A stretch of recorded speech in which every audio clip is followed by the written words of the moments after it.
of this information in my next speech because I'm listening as we're gathering stuff. So thank you, Governor Cooper, for your introduction and for all that you are doing for North Carolina. And I also want to thank Mayor Williams and Mayor Pro Tem Melton for welcoming me. And so good afternoon, everybody. Good afternoon. So in the early 1970s, researchers in the United States studied estrogen's effect in preventing heart attacks. You see, it was observed that women who had gone through menopause, therefore who had lower levels of estrogen, were more likely to have heart attacks. So a study was conducted asking whether estrogen prevents heart attacks. 8,341 people were selected for that study. All of them men. So this is just how things were done before. And while we've made progress since that study over the last 40 years, so they wanted me to make sure that that I said that we've made progress. Due to the work by some of you, women's health research is overlooked and underfunded. And medical studies have often left out women. And too many of our medications, our treatments, and our medical school textbooks are based on men. So in November, Joe and I launched the first ever White House initiative on women's health research with a clear goal: to fundamentally change how our nation approaches and funds research on women's health. Because if you ask any woman in America about her health care, she probably has a story to tell. You all know her.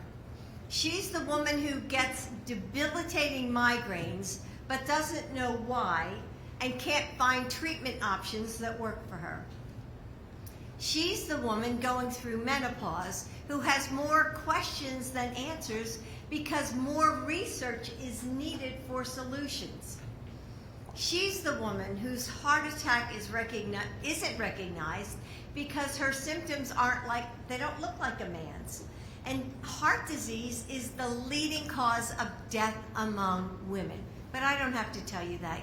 You already know all that. So many of us and so many of the women in our lives suffer from health conditions for which we simply don't have the answers or the solutions. So think about it.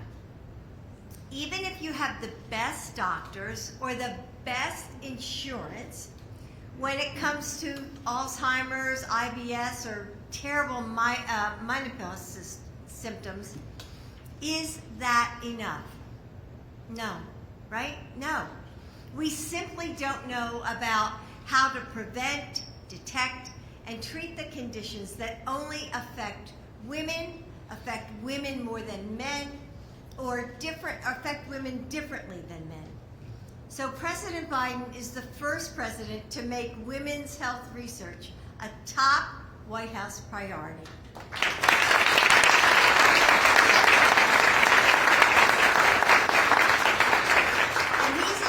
Resources into understanding the science behind the conditions that so many of us experience. Just a few weeks ago, ARPA-H, the new agency that President Biden created to pursue breakthroughs in health research, launched its first ever sprint for women's health, putting $100 million into women's health research and development this year.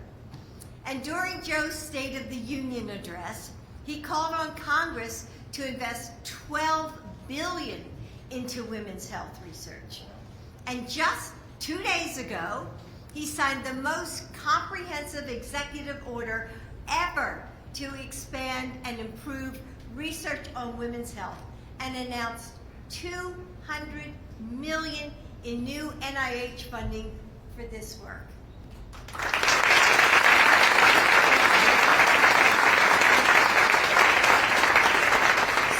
Joe is unlocking incredible resources for researchers, entrepreneurs, and life science companies to pioneer the next generation of great discoveries. this time in women's health.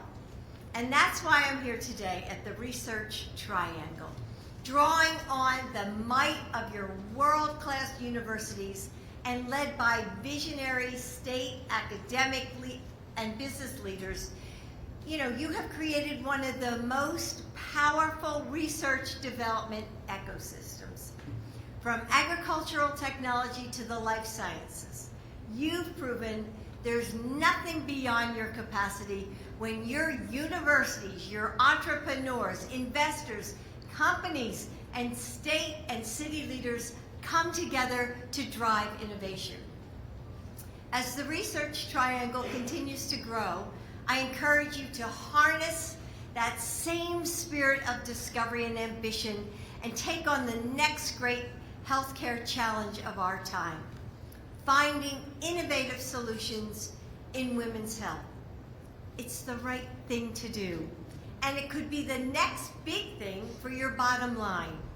But don't just take it from me. In 2021, the women's health market was estimated to be worth like $9 billion. But the Boston Consulting Group estimates that in just 8 years, that number is going to grow to $29 billion. Amazon's Chief Technology Officer, I was just up in Virginia at Amazon actually, recently announced his top 4 predictions for 2024. And he predicted that femtech finally takes off. Women's healthcare reaches an inflection point as femtech investment surges. And McKinsey and Company estimates that investments addressing the women's health gap could boost the global economy by $1 trillion annually by the year 2040. Women's health is having a big moment. And with President Biden's investments in women's health research, I know the Research Triangle can lead the way. Not only will your universities, businesses, and community benefit from it, but so will millions of women across North Carolina and the United States. This is only the beginning. Together, we can write a new future for healthcare, a future where women leave doctors' offices with more answers than questions, where no woman or girl has to hear that, oh, it's all in your head, or it's just stress, where women aren't just an afterthought in a world designed for men, but the first thought in a world designed for everyone.